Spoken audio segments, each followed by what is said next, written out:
Hi there guys, Riyadh here from tabletopminis.com and welcome to the first in our series of Age of Sigmar Tactics videos. So in this episode we're going to talk about should you go first in the battle round. And to illustrate some of the points that we're going to make, I'm going to sort of show you some different examples of when you may want to go first and when you may choose to go second. Certainly as a new player you may think that going first is always better, but it's not necessarily the case. And as you play Age of Sigmar for quite a bit and you understand how the random battle rounds or initiative, who starts, how that's random, and sometimes people can get 2 turns in a row, how that can affect the gameplay, it'll make you think more and more about possibly choosing to take the second turn because that might give you a strategic advantage. So there's 2 different cases of when you get to decide whether you should take the first turn. There is on the very first turn, before any hero abilities have been cast, and then every subsequent turn from then onwards you have a decision to make whether you go first or second.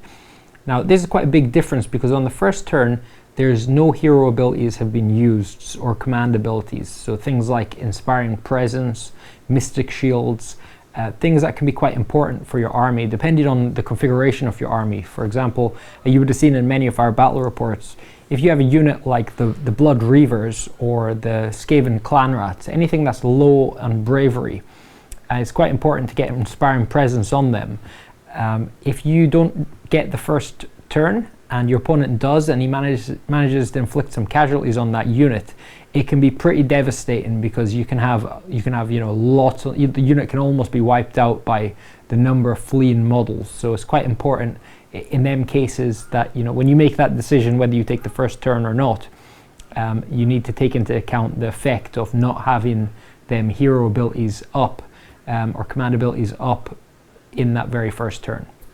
So to be able to talk to you about the merits of going first and second, you need to understand a concept that some people call threat bubbles. There's other terminology for it, but in effect what it means is how far your opponent can, whether he can reach you or not. Now it could be a threat bubble in terms of shooting, where his units can move forward and then shoot the range of their weapons, or it could be close combat, so the range that the unit can move, and then with the potentially maximum charge, can they reach your unit? So this concept of threat bubble is quite important to understand because it can make a big difference if you choose to take the first turn and your opponent takes the second, because in the next battle round you roll to see who starts or who gets to choose. Your opponent can potentially get 2 turns in a row, so it's really important that you understand how far his threat bubble can get and your threat bubble also. So most favorable position, especially for a shooting based army, is that your threat bubble extends further than theirs. So in the turn you can damage them, but they can't damage you back.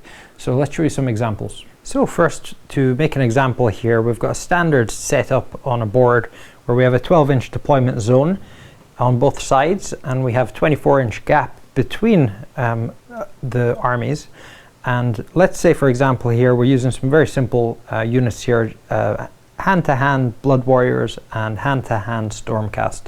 So these guys, they want to get in melee combat, so we're just doing it quite simple here to illustrate the point. So if you're the Chaos or you're the Stormcast, should you go first? That's the question. Now, because you're both trying to get into combat here, what you're really trying to do is you're trying to get the charge. So if you can get the charge, then you can do your damage first, and then you'll take less attacks in that phase. So first let's look at the threat bubbles here. So as a Chaos player, you look at the Stormcasts and you want to know that if they take the turn, what can they do? And basically they've got a movement of 5 inches and they can potentially charge up to 12 inches. So that would take them to here. So that's 17 inches. So you know that they can't charge you if you give them the first turn. You know that potentially an average charge for them, even if they could charge you and you were over here, an average charge for them would be 7 inches on top of their normal movement of 5, which is 12 inches. So on average, you're fairly safe if you're behind this point. If you're behind this point, you're definitely safe even if he rolls a double 6 on the charge. But you know he can't make a charge anyway because you're not within 18 inches of him. So what's he likely to do if you give him the first turn? Well, normally, if you're playing an opponent who's got melee units, they want to get them into combat. And he knows that because of the distance here, he won't be able to charge you in one turn. So if you give him the first turn, what he's likely to do is move up his 5 inches and then run. And on average, that'll be a run of 3, which will take him 8 inches forward. And that will leave a gap of 16 inches. Now your threat bubble here, you've got a 5-inch move and a potential 12-inch charge is 17 inches. So it is conceivable if you rolled an 11 or a 12 on the charge that you could get into combat with him, but it's not very likely. So now as a Chaos player, you would have the option to move forward 5 inches and charge, which would potentially get you 17-inch charge, and he's 16 inches away. So doing that, what's likely to happen is you'd put yourself 5 inches forward, and then if you attempted a charge, you'd successfully make it on an 11 or a 12, but it's likely not to happen. And then in the next battle round, you have a 50% chance of going first. And if you do go first, then because you're within here, the distance would only be, I think, 10 inches, you're likely to get the charge. So the conclusion to the question, should the Chaos have gone first, is that no, it's more favorable to have gone second, because what that's done is it's allowed the Stormcast to come within the threat bubble of the Chaos, and the Chaos can now attempt to charge, although unlikely at needing a 10, 11 or 12 on 2d6. That is an advantage over if he had gone first. So if the Chaos had moved forward, then he would have allowed the Stormcast to potentially get a charge, although unlikely. And because he's gone second, he's put himself in a favorable position here, where even if the likelihood is he doesn't make the charge, we go into the next battle round, and then it's 50-50 who makes the charge in the next turn. So the point we're trying to make here is that you should never step within the threat bubble of your opponent if you have started the turn. So if you've started the battle round, you know for sure that they are going to get the next turn. And if you're within their threat bubble, which would be, in this case, their movement plus their average charge roll, which is 12 inches, then the likelihood is that they will charge you in their turn and they will make the charge on you.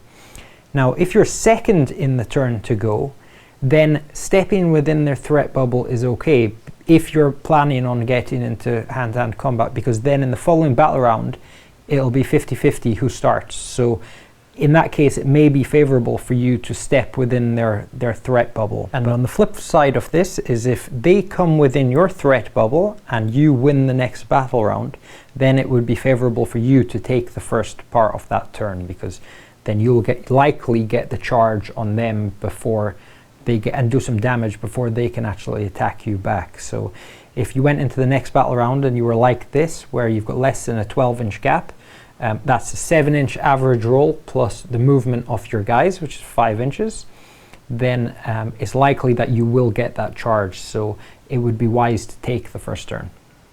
Okay, now we've set up a different scenario here where we have a unit of melee-orientated troops behind some terrain here, and our opponent has a shooting unit. Now, you as the Chaos player have won the battle round. Should you go first? And this is a choice that you need to make. So you want to get into close combat with his shooting troops, and he obviously wants to shoot you up before you get there. Now, if you went first, what would happen? Your guys would move 5 inches. So you'd bring them out of cover. Then you could run them up to a potential 6 inches maximum. So that's really your threat bubble. 6 inches there. Now, he would go next in the turn, so he would get a turn of shooting on you because you're out in the open. So all of these guys would be out in the open here.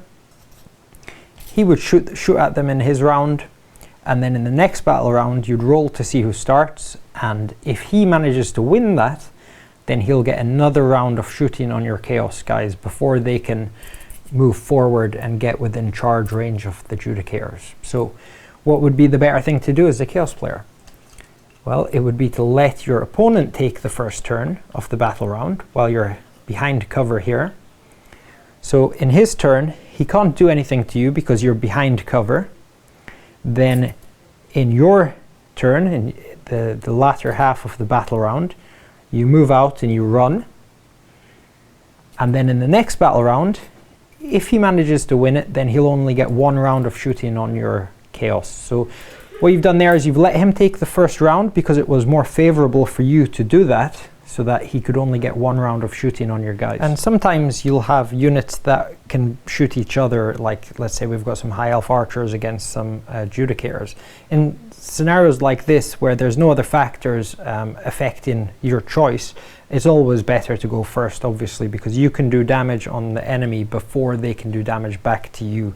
So especially with shooting troops, and this can apply in the first turn as well, you know, alpha striking, you get all of your shooting. If you're a shooty army, you know, taking the first turn and trying to do some crippling damage before they can respond, especially against their units that have got, you know, they've got long range, so you're within their threat bubble. They can be priority targets, so taking the first turn can be quite important in them cases. So there you go, folks, just a quick look at who should take the first turn and things that you should think about when you are making that decision. So just to summarize, you know, on the very first turn of the game, one important factor is, do you need to get your hero abilities and command abilities onto your army? So it can be very important with low bravery units to get that inspiring presence out before your opponent, you know, focus fires them and half your army runs away. So on top of that, is it beneficial for you to take that first turn? Can you destroy some of his units that can do damage to you? You're within their threat bubble already. That would give you an advantage to be able to attack them first. And also you need to look at the consequences of taking the first turn and your opponent potentially getting 2 turns in a row.